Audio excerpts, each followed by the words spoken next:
केरवा के पतावा पे न्योता पे ठवानी न्योता करीना स्वीकार जी। हाँ लिहिनाया रख मोर आदित्य गोसाइया परती के सुन ली पुकार जी।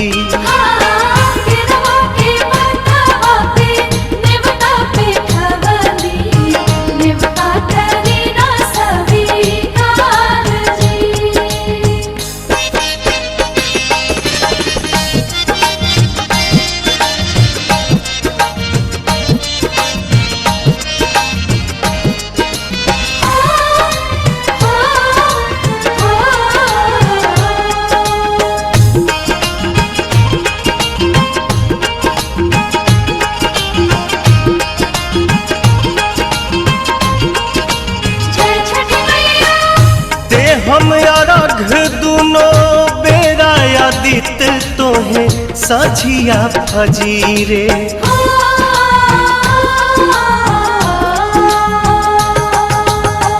दूसरा अरघ देके मांगब आशीष आके गंगा के तीरे।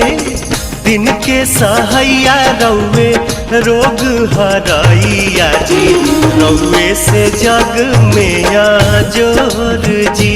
हाँ केरवा के पतावा पे न्योता पे ठवानी न्योता करीना स्वीकार जी।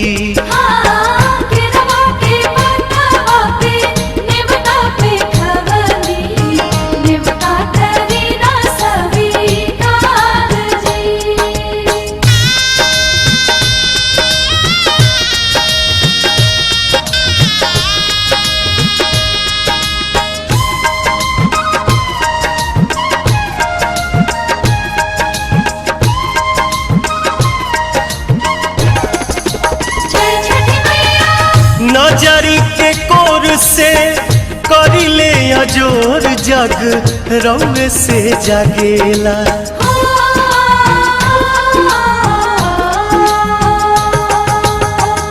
रौवे से रात होला रौवे से दिन काल चक्र चलेला। हर साल करब बरत आई छठी घटिया हमनी पकड़ब उपकार जी। हाँ लिहिनाया रघ मोर आदित्य गोसाइया परती के सुन ली पुकार जी।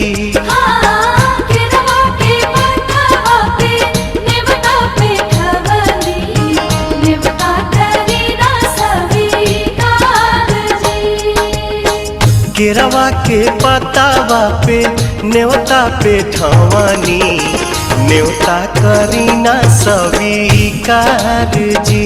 हाँ लिहिनाया रघ मोर आदित्य गोसाइया परती के सुन ली पुकार जी।